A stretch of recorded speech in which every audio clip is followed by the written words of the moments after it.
I'm sure everyone at some point in their life has heard the phrase, no guts, no glory. Well, this is the deck for that. No, literally. Gut True Soul Zealot is the leader of this deck.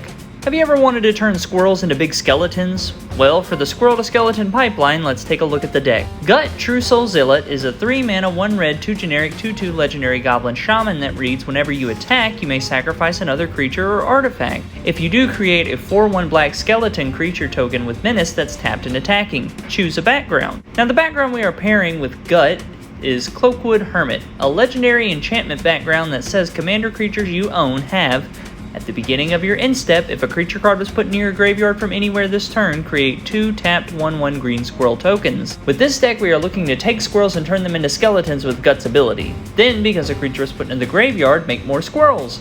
We have a backup beatdown game plan with Chitter Spitter and ways to proliferate the counters on it.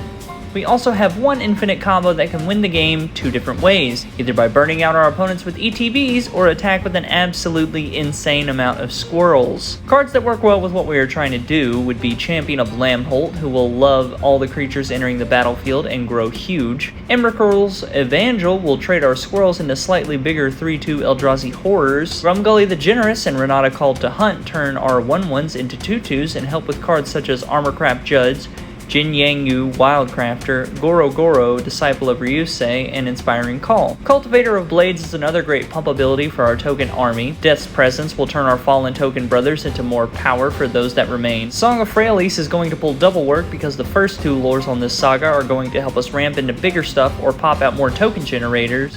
And when the last ability goes off, we can swing in for massive damage or maybe even win the game. What if we can't make the tokens bigger? Let's make sure they push damage through. Overrun is a solid option if we happen to get wide enough or have enough skeletons, because 7/4 skeletons with Trample and Menace are nothing to laugh at. Massive Raid has great potential to take an opponent out or at least clear a threat. Cavalcade of Calamity will guarantee that some damage gets through. Raid Bombardment does the same. Outpost Siege gains us value when we sack squirrels for skeletons. Witty Roastmaster, once our engine is up and running, should be dealing 3 damage per turn. And Warstorm Surge becomes a house once the engine is online, again dealing roughly 6 damage a turn minimum. Now let's talk about haste, baby, because we need it. We have haste enablers with Samut Tyrant Smasher, Goro Goro, Disciple of Ryusei, Reckless Bushwhacker, and Fires of Yavimaya. On top of that, fires can be a useful combat trick to push through extra damage. For artifacts, we have our Mana Rocks. Decanter of Endless Water provides us with an unlimited hand size, which is useful for the card draw we are going to cover later. Everflowing Chalice, because it's always relevant, even if you just kick it for 1, that's 1 extra mana, but half of what you put in, so great. Gruul Signet and Mind Stone, but that's not all for artifacts. We also have Chitter Spitter. Though it's slow, this is not only a sacrifice outlet for creatures that helps us make squirrels, it also makes our squirrels into an actual threat. Sculpting Steel will help us copy either Mana Rock or Chitter Spitter for even more powerful squirrels. And last, we have Trading Post for a little bit of anything we need. Let's start card draw before getting into the nitty gritty of the deck. Armorcraft Judge will reward us for +1/+1 counters. Harmonize is a staple in green. Shamanic Revelation, Cathartic Reunion, Tormenting Voices, Thrill of Possibility are pretty standard red draw, but this deck uniquely lets us also play things like Fecundity, which, though it benefits our opponents, will also help us the most, ideally. Sometimes you can go up against another graveyard deck and they're going to get much more value out of it than you could. An Evolutionary Leap is an honorary card draw because we can turn our tokens into actual creatures. Now let's get to the infinite combo. We are running the Ivy Lane Denizen and Scurry Oak combo. For the uninitiated, this combo produces an infinite amount of squirrels by placing a +1/+1 counter on Scurry Oak, which makes a squirrel. Ivy Lane Denizen sees the squirrel enter, and that triggers Ivy Lane Denizen to put another +1/+1 counter onto Scurry Oak, making another squirrel, and so on and so forth. You stop this loop by putting the counter onto any of the random squirrels.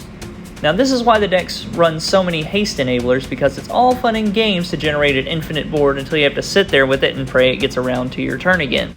But we don't have to attack if we have Witty Roastmaster in play, we can just burn the board out. We don't have many ways to search it out, but we do have some card draw and Signal the Clans, which will let us get one at random and put the rest back into our deck. If by some miracle our opponents wipe away all our creatures or we get a bunch of sacrifices, we can play Fresh Meat and create 3/3 Beast for each creature we lost. Another big player in this deck is Chitter Spitter and Squirrel Sovereign. Chitter Spitter makes our squirrels bigger for each acorn counter on it, which at the beginning of our upkeep we can sacrifice a creature to put another counter on it. But we can also proliferate those counters and make the squirrels even bigger with Plague Maw Beast and Evolution Sage.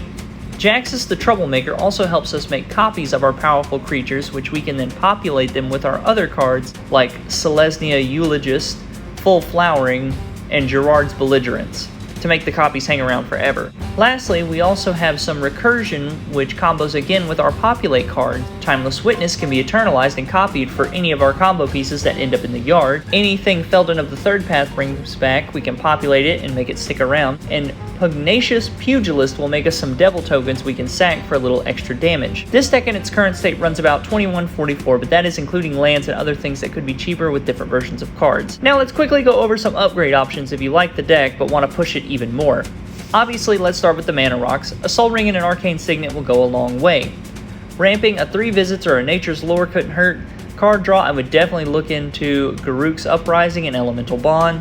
Lastly, for explosive power, Craterhoof Behemoth, Beastmaster Ascension, Enray's Forerunners, and Descent of Dragons will turn our skeletons and squirrels into big dragons. But with all that out of the way, if this seems like a deck you would be interested in, check out my Mox Field linked in the description.